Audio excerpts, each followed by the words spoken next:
A saúde sexual é um assunto de extrema importância, porém, em 2022, continua sendo um enorme tabu, ainda mais quando o tema é voltado para grupos de jovens e adolescentes. As escolas também têm uma preocupação de ir falando sobre sexualidade, tá estimulando o exercício da atividade sexual. Então, tem um tabu que eu acho que é essa questão de você, quando você acessa o uso do preservativo, você de alguma forma está dizendo, né, você está assumindo para a sociedade que você tem vida sexual. Eu estudava numa escola particular, então o máximo que tinha eram algumas palestras com sexólogas, só que ela não respondia quase nada, porque tinham certas perguntas que os diretores não deixavam ela responder, outras perguntas que ela mesma não sentia vontade para responder. Era um negócio meio estranho, assim. Por todo esse debate em torno da temática da sexualidade, todo o preconceito, o tabu, a questão conservadora, moralizante, ela atravessa o conjunto da sociedade. Então, já que é um processo de formação social histórica, então, consequentemente, né, nas nossas ações a gente precisa ter uma visão mais crítica e repensar as nossas práticas diariamente, né? E não a partir de uma concepção ética, política, para não reproduzir esses preconceitos e essas formas de discriminação.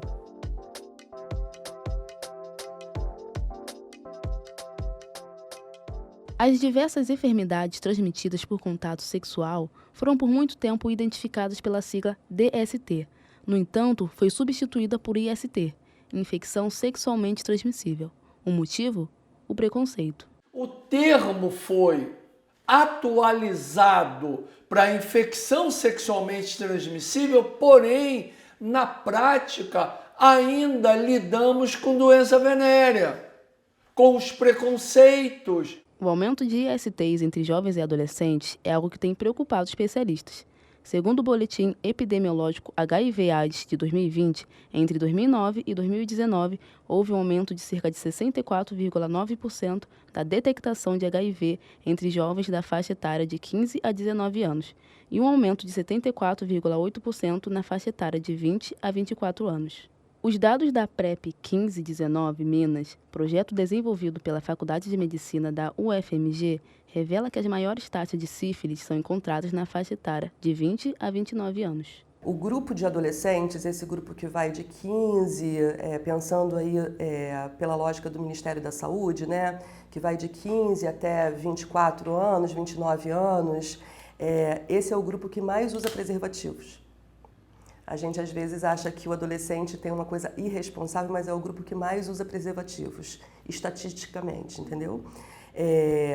Eu acho que a gente tem hoje, os adolescentes acabam tendo dificuldades no acesso. A questão da sexualidade muitas das vezes é vivida por esse grupo, né, em especial os adolescentes mais jovens, de maneira clandestina. Mas afinal, de quem é a responsabilidade de educar sexualmente a juventude? Dos responsáveis ou de políticas públicas propagadas em escolas? É um espaço básico, primordial. E eu sinto dificuldades. Mas se você buscar os países nórdicos, Finlândia, Suécia, Dinamarca, Noruega, você vai ver que esse papo é mais comum no ensino fundamental. Esperar que um jovem de 12, 13, 14 anos comece a ter relação sexual, comece a ter a vontade para você começar a falar com ele, é um desperdício de tempo muito grande. Eu acho que não precisa ter uma demonstração de penetração, mas você não discutir isso é muito sério. Eu acho que era uma ação que dependia mais de cada professor, principalmente de ciências, biologia, do que, na verdade, algo conjunto da escola, algo institucionalizado que vinha de cima para baixo. Dependia mais do professor, daquela matéria, de às vezes passar, já como parte do conteúdo, instruções, passar esse ensinamento para os alunos. Era algo que começava ali mais ou menos no 8º, 9º ano. E, é óbvio, era super importante, acho que até precisava ter mais. Eu preferi que fosse algo de cima para baixo porque era necessário.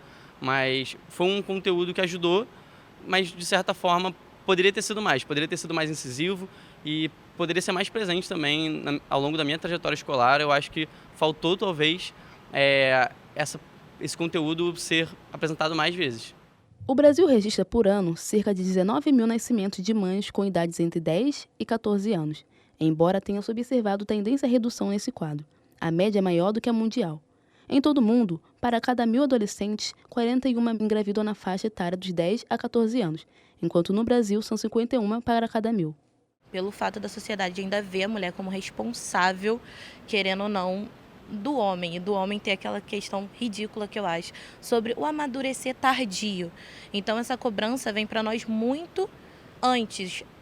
É um exemplo um pouco meio tenso, mas quando eu ouço às vezes de algumas mães que falam que a responsabilidade de engravidar vem totalmente da mulher, se ela quiser ou não, e sendo que não é assim, a responsabilidade não deve cair só sobre a gente.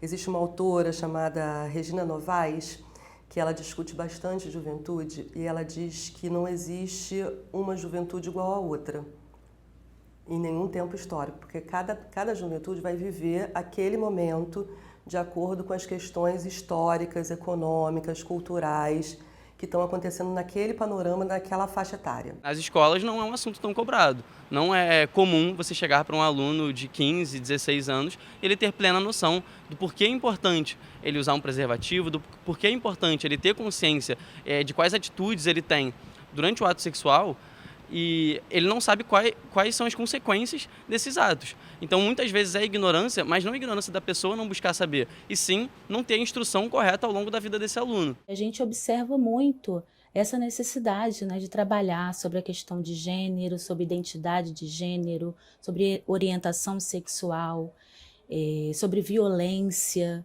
sobre gravidez, né, planejada e não planejada na adolescência.